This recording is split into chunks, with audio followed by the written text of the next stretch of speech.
उक्तीप्रमाणे जगाच्या कल्याणा संताच्या विभूती देह कष्टविती परोपकारी।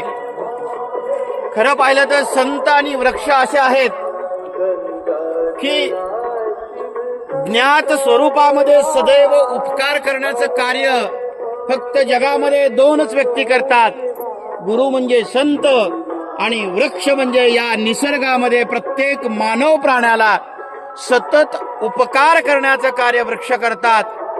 मग त्या वृक्षाची छाया असो, फळ असो आणि त्या वृक्षाचे मिळणारे लाकूड असो, या प्रत्येक गोष्टीला दैनंदिन गरजेला वृक्ष हा फार महत्वाचा आहे।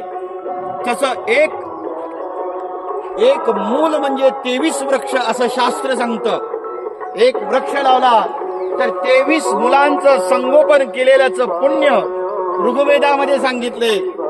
भरणो वृक्षती वृक्षतः, म्हणजे तुमच्या असणाऱ्या निसर्गाचं भरण करण्याचं कार्य, जमिनीचा पोत सुधारण्याचं कार्य, असणाऱ्या भूकंपावरती नियंत्रण ठेवण्याचं कार्य वृक्ष करतात। आणि प्रमुख पंचवृक्षामध्ये अश्वत्थ औदुंबर प्लक्ष अच्युतन्य ग्रोध पल्लवः पंचभंगा इति ख्याता सर्व कर्म सुशोभना, ह्या 5 वृक्षाच्या स्पर्शाने सुद्धा निसर्गामध्ये पंचतत्वामध्ये मनुष्य प्राण्यावरती येणारे सगळे रोग दूर होतात।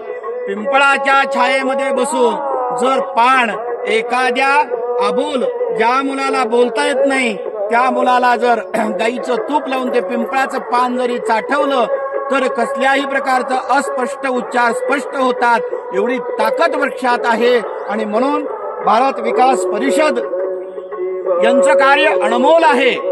कारण का सध्या वृक्ष देणारे खूप आहेत, पण संघटित होऊन त्या वृक्षाची लागवड करून सतत पाठपुरावा करून ती वृक्ष जिवंत ठेवायचं कार्य कोण करत असतील तर भारत विकास परिषद करतात।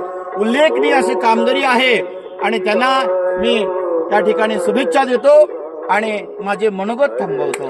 धन्यवाद सच्चिदानंद कुलकर्णी महाराज, आज आपण या उपक्रमास उपस्थितीत राहून बहुमोल मार्गदर्शन केले।